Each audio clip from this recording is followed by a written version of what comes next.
नमः शिवाय। हर हर महादेव।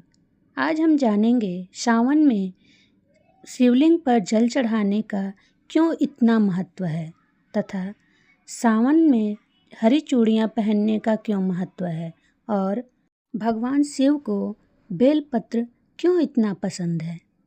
आइए जानते हैं। नमस्कार दोस्तों, आपका बहुत बहुत स्वागत है हमारे YouTube चैनल गौरी कथा हब में।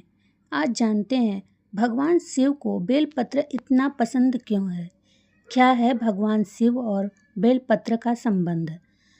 महाशिवरात्रि पर्व के समय भगवान शिव को बेलपत्ते अर्पित करना न केवल शुभ माना जाता है बल्कि इससे पापों का क्षय भी होता है। शिव जी की पूजा बेलपत्र के बिना अधूरा माना जाता है।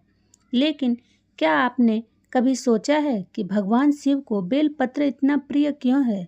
आखिर बेलपत्र इतना पवित्र क्यों माना जाता है। बेलपत्र का धार्मिक और आध्यात्मिक महत्व है। इसे देवी लक्ष्मी और भगवान शिव से जोड़ा जाता है। वास्तु शास्त्र के अनुसार बेल का पेड़ घर में धन लाभ और सुरक्षा का प्रतीक माना जाता है। पौराणिक कथाओं के अनुसार बेलपत्र भगवान शिव को बहुत प्रिय है और इसे अर्पित करने से शिव जी प्रसन्न होते हैं। बेलपत्र में एंटीबैक्टीरियल और एंटी फंगल गुण होते हैं जो इसे स्वास्थ्य के लिए लाभकारी बनाते हैं। बेलपत्र एक ऐसे पेड़ का पत्ता है जिसका धार्मिक, आध्यात्मिक और वैज्ञानिक बहुत महत्व है। वास्तु शास्त्र में माना जाता है कि यदि किसी घर में उत्तर पूर्व में बेल का पेड़ है तो यह न केवल धन लाभ करवाता है बल्कि घर को खतरों से दूर रखता है। घर के पूर्व में यह सुख, शांति और अच्छे स्वास्थ्य के साथ पश्चिम में स्वास्थ्य और संतान का आशीर्वाद देता है और दक्षिण में यम से होने वाली परेशानियों से रक्षा करता है।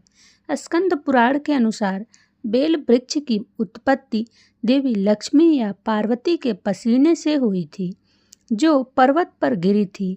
इसलिए बेल का पेड़ देवी महालक्ष्मी को बहुत प्रिय है और शुक्रवार के दिन देवी लक्ष्मी को बेल का पत्ता चढ़ाना शुभ माना जाता है। भगवान शिव को बेलपत्र इतना पसंद क्यों है। पौराणिक मान्यताओं के अनुसार सब समुद्र मंथन हुआ तब विष निकला जिसे भगवान शिव ने पी लिया। विष के प्रभाव से शिव जी का शरीर जलने लगा। तब देवताओं और ऋषियों ने शिवलिंग पर जल और बेलपत्र चढ़ाया जिससे उनकी जलन शांत हुई। तभी से शिव जी को बेलपत्र अत्यंत प्रिय हो गए। एक अन्य कथा के अनुसार माता पार्वती ने शिव जी को प्रसन्न करने के लिए घोर तपस्या की और बेलपत्र अर्पित किए।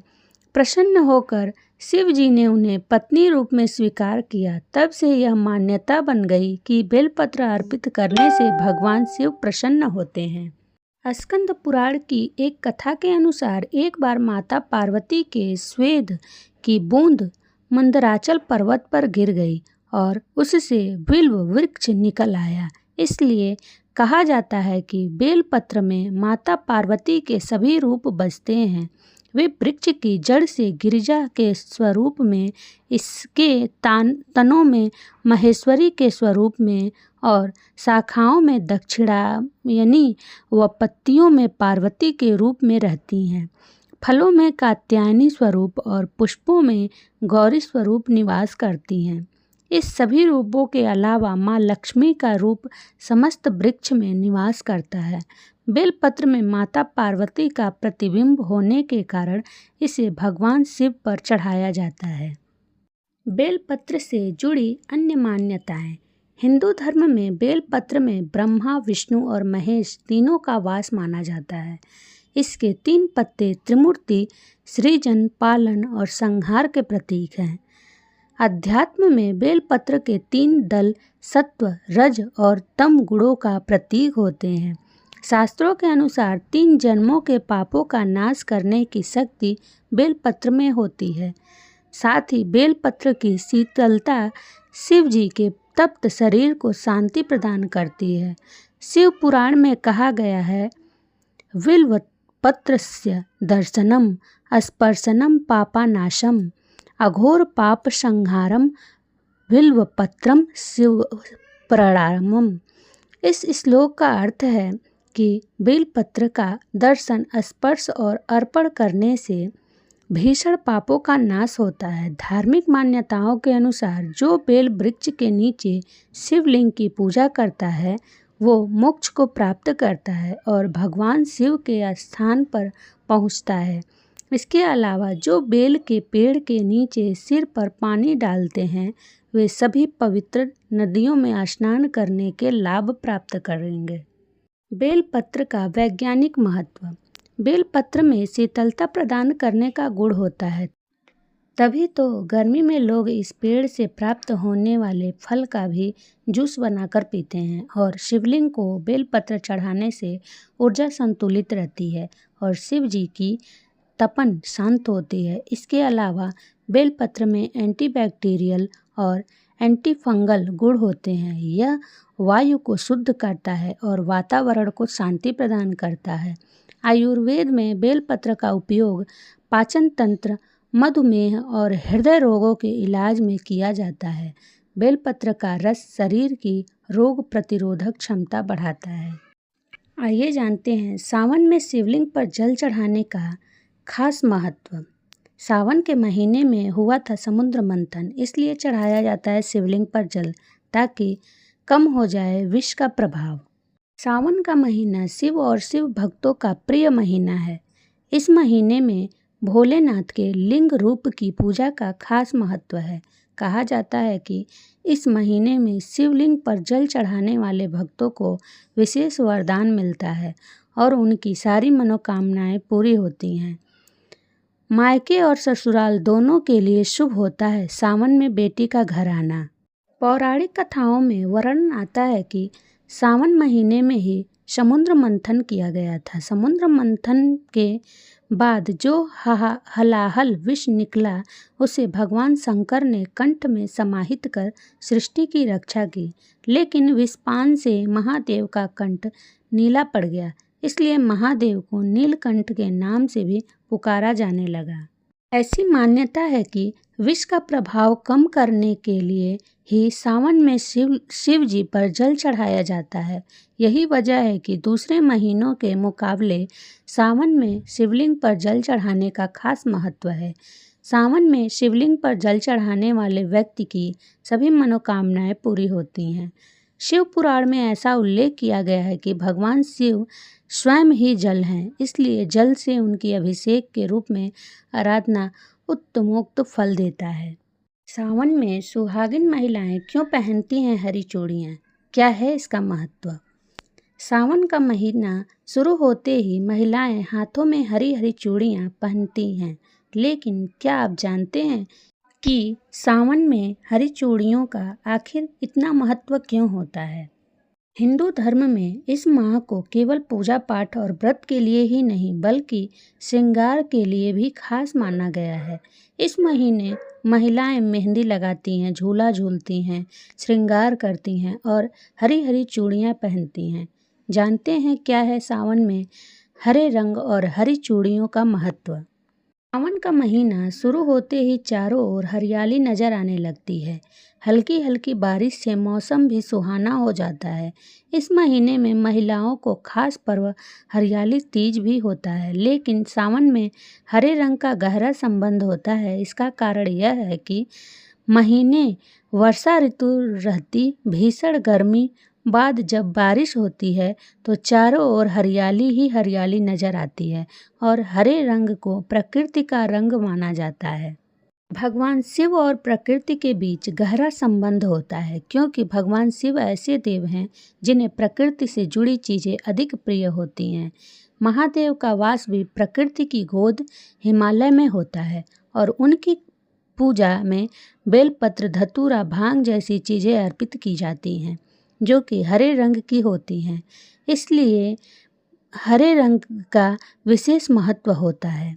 सावन में पूरे महीने महिलाएं भगवान शिव की पूजा करती हैं। इस दौरान वे हरे रंग की चूड़ी पहनकर पूजा करती हैं।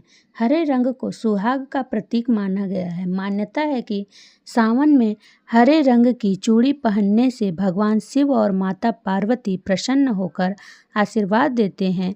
इसलिए सावन में हरे रंग का अधिक प्रयोग किया जाता है, जिसे बहुत ही शुभ माना जाता है।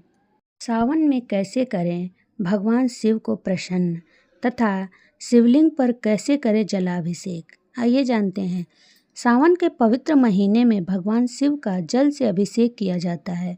इससे भगवान भोलेनाथ प्रसन्न होते हैं। पौराणिक कथा के अनुसार अमृत मंथन के समय निकले विष को पीने के बाद भगवान शिव पर जब विष का प्रभाव शुरू हुआ, तब इसे कम करने के लिए सभी देवी देवताओं ने जल से भोलेनाथ का अभिषेक किया। तभी से भगवान शिव को जल अर्पित किया जाने लगा। धार्मिक और पौराणिक मान्यताओं के अनुसार भगवान भोलेनाथ जलाभिषेक से महादेव को प्रसन्न होते हैं, लेकिन आपको इस बात का ध्यान देने की आवश्यकता है कि शिवलिंग पर जल अर्पित करने का भी नियम होता है।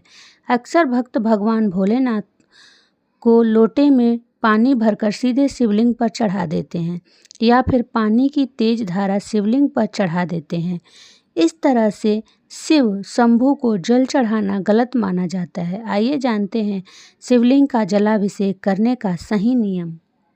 शिवलिंग पर जल अभिषेक करने से पूर्व व्यक्ति स्नान करें और साफ कपड़े पहने। इसके बाद जल का आचमन करके स्वयं की शुद्धि करें।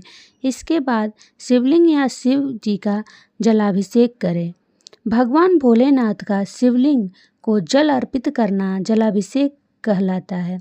जलाभिषेक के लिए आप साफ जल, गंगा जल या अन्य पवित्र नदियों के जल का उपयोग कर सकते हैं। इसके अलावा आप चाहें तो शिवलिंग पर कच्चा दूध, गन्ने का रस, तेल आदि भी अर्पित कर सकते हैं। इस बात का ध्यान रखें कि जलाभिषेक और रुद्राभिषेक अलग अलग है। जलाभिषेक की विधि। शिवलिंग पर जलाभिषेक करने के लिए एक साफ बर्तन लें और उसमें पवित्र जल में गंगा जल मिलाकर भरें। फिर शिवलिंग के पास जाएं और पूर्व या उत्तर पूर्व यानी ईशान कोण की ओर मुख करें। फिर लोटे या कलश को दोनों हाथों से पकड़ें और धीरे धीरे पानी की एक पतली धार शिवलिंग पर अर्पित करें। याद रखें कि पानी की धार तेज नहीं होनी चाहिए। इस दौरान भगवान शिव के पंचाक्षर मंत्र ओम नमः शिवाय का जाप करते रहना चाहिए।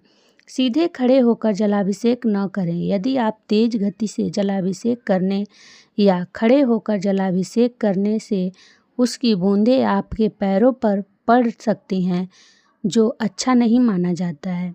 यह उचित नहीं है कि जिस जल से आप भगवान का अभिषेक करने आए हैं वह जल आपके पैरों पर गिरे।